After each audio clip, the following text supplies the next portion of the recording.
C'est qu'actuellement, il y a un accouchement au forceps donc d'un débat qui est loin d'être à la hauteur des enjeux.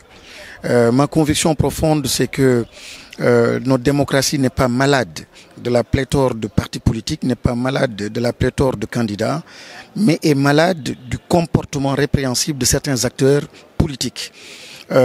Qui foulent au pied en fait certaines exigences minimales en termes d'éthique et en termes de transparence.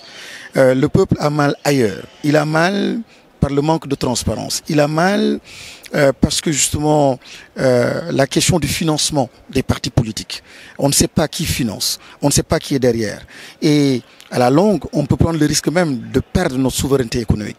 Et je pense que cet enjeu-là est beaucoup plus important que cette limitation ou ce qu'ils appellent en fait une rationalisation des candidatures. Le processus électoral est beaucoup plus global. Il y a aussi un autre point qui est important. C'est la limitation des fonds de campagne. Cette limitation-là permettra peut-être aux citoyens de se prémunir et de se préserver contre ce que l'on voit, l'achat des consciences, avec des moulins, avec des ballons, avec ce qu'ils mettent en place actuellement, le financement de certains projets. Je pense que ces enjeux-là, autour de la question du processus électoral, étaient beaucoup plus importants que cette simple question qui peut être réglée de plusieurs façons.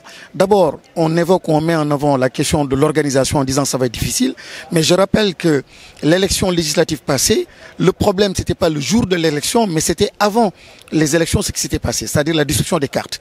Donc, un État comme le Sénégal avait bel et bien les moyens de régler, même si on était 42, on avait 42 listes, on avait les moyens de le faire. Si on dit qu'il s'agit aussi d'économies à faire, je pense qu'il y a un gaspillage extraordinaire de plusieurs milliards qui est fait, donc ce ne sont pas des arguments qui peuvent prospérer. Le vrai problème, il est ailleurs, c'est que si on est sérieux, si on veut réellement revoir le processus électoral, le rendre plus transparent, le rendre plus flexible et plus pertinent, il fallait mettre l'accent sur d'autres questions, mais pas sur ces questions-là. Je pense qu'on retarde et c'est le déclin de la démocratie sénégalaise.